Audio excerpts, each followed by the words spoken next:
less than $50,000 is the median income for a family of 4 in the United States in 2016. Another third earns between $50,000 and $100,000, and the third earned more than $100,000. So 2/3, by most definitions of working class, 2/3 of Trump's primary supporters were not working class voters. So there's obviously something much more complex going on here than the stereotypical image of who the Trump voter was. And it was something that I think the sort of Bernie Sanders kind of analysis didn't capture at all. And I think that that's what we have to try and understand with some other tools. Now, two very interesting scholars, one a sociologist by the name of Arlie Hochschild, and another political scientist by the name of Catherine Kramer, had spent the 5 years leading up to 2016 engaged in ethnographic studies of angry white voters. We'll talk more about Hochschild in a minute. She studied and lived with oil workers in Louisiana. Kramer studied rural workers in Wisconsin, which she was trying to understand the rise of Scott Walker. And Kramer's book is called The Politics of Resentment. And what was interesting about both these books is that the research for them was really done before the advent of the backlash we're really studying now in the years leading up to 2016, but they shed a lot of light on it. So Hochschild's book, Strangers in Their Own Land, is based on this 5 years she spent in Louisiana with oil workers who had been downwardly mobile, many of whom had lost their jobs. Their communities had often been savaged by the environmental effects of the industry within which they were working.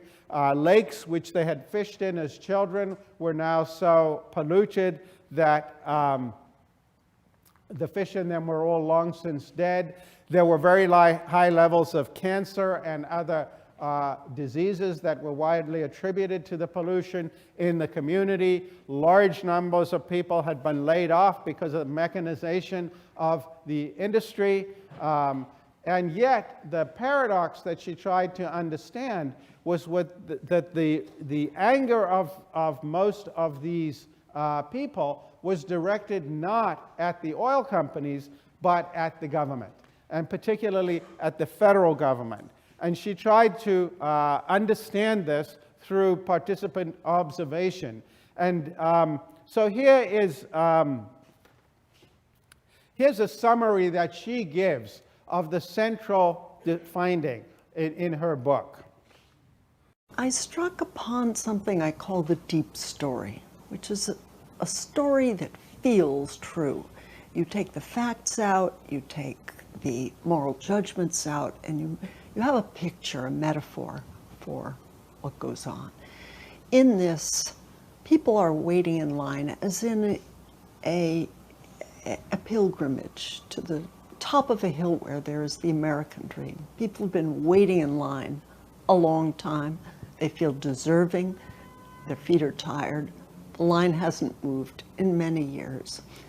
And then they see some people cutting in line. Who is that? That would be blacks who now have access to jobs that used to be reserved for whites. That's women now have access to jobs reserved formerly for men. Immigrants and refugees and now endangered animals all seem to be getting ahead of you, having cut in line. Then people notice Barack Obama, representative of the federal government, seeming to wave to the line cutters. He has sponsored them. Indeed, the federal government comes to seem like an instrument of their marginalization. It has indirectly put them back. Your now at the back of the line, and no one's really paying attention to you. And then someone ahead of the line turns around and says, "Oh, you're a Southern, ill-educated, Bible-thumping redneck." And then you feel estranged. There's a moment in which you feel like now a stranger in your own land.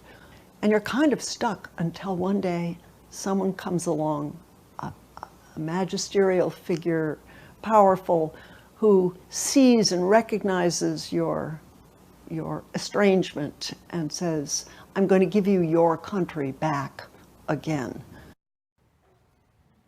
So this is this narrative of cutting in. There's some notion that people are getting ahead in line in front of you and therefore preventing you from advancing.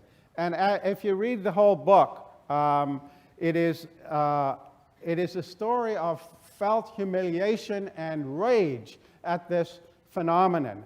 And so when you think about the reasons for their dislike of the government, it's first that they perceive the government as an agent of this cutting in, as the principal agent and facilitator of this cutting in.